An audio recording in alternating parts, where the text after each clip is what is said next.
Line-by-line explanation of the poem The Second Coming by W.B. Yeats.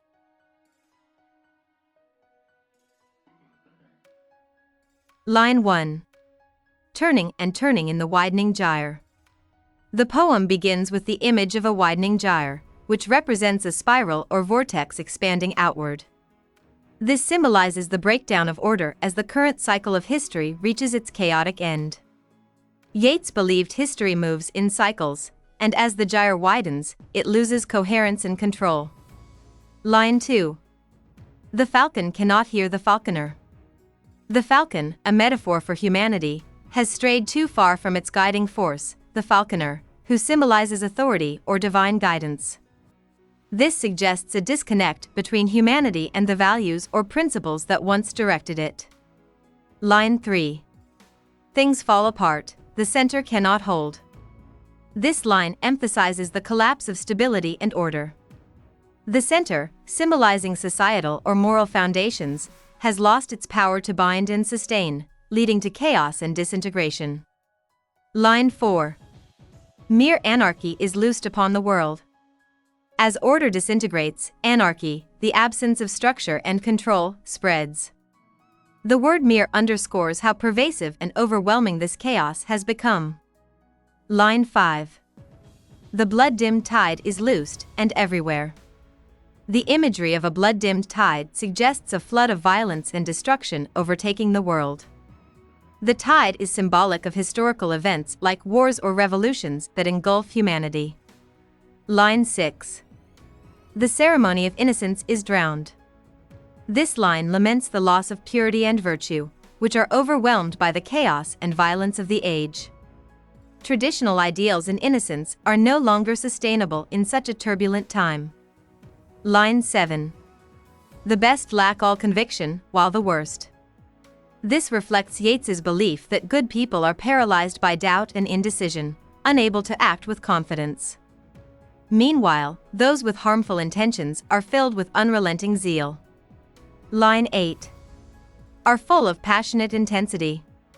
The worst individuals, driven by their destructive convictions, dominate because they act with confidence and intensity, further worsening the state of chaos. Line 9.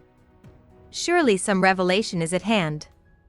The speaker senses that a momentous event or change is imminent, akin to a revelation or prophecy about the future of humanity.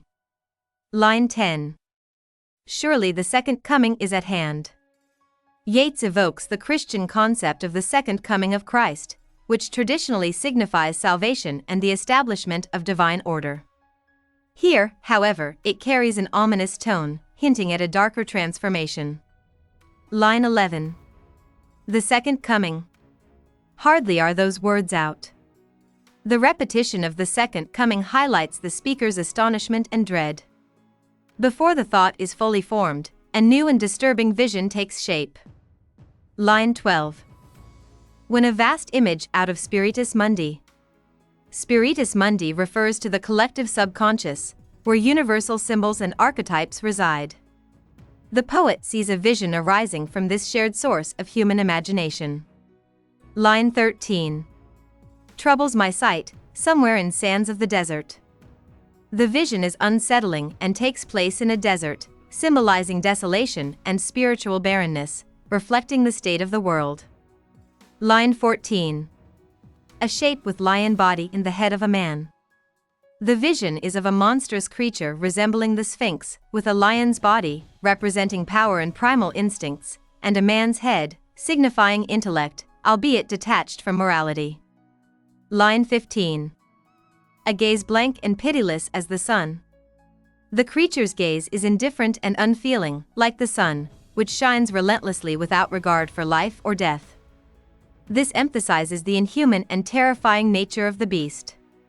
Line 16. Is moving its slow thighs, while all about it. The creature's slow and deliberate movements convey inevitability and unstoppable force, while its presence dominates the desert landscape. Line 17. Real shadows of the indignant desert birds. The circling birds symbolize death and decay, as they are often associated with scavengers waiting to prey on the remnants of destruction. Their indignation suggests disapproval or unease with the monstrous vision. Line 18. The darkness drops again, but now I know. The vision fades, and the speaker is left with a chilling realization. The darkness symbolizes both literal obscurity and the metaphorical despair accompanying this revelation.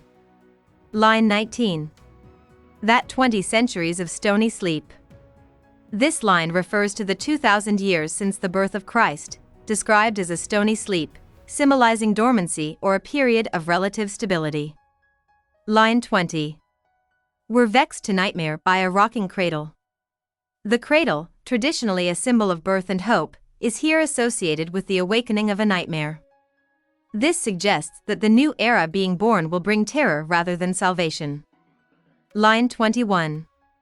And what rough beast, its hour come round at last. The rough beast symbolizes the monstrous force heralding the new era.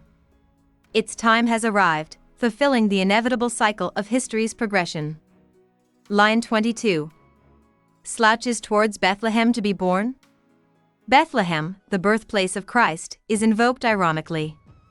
Instead of a savior, this new beast brings chaos and destruction. The creature slouches, suggesting a grotesque and ominous movement, marking the birth of a dark age. Hope we summarized it fully and you liked it. Please hit the like button and subscribe to our channel so that we are motivated to create more videos.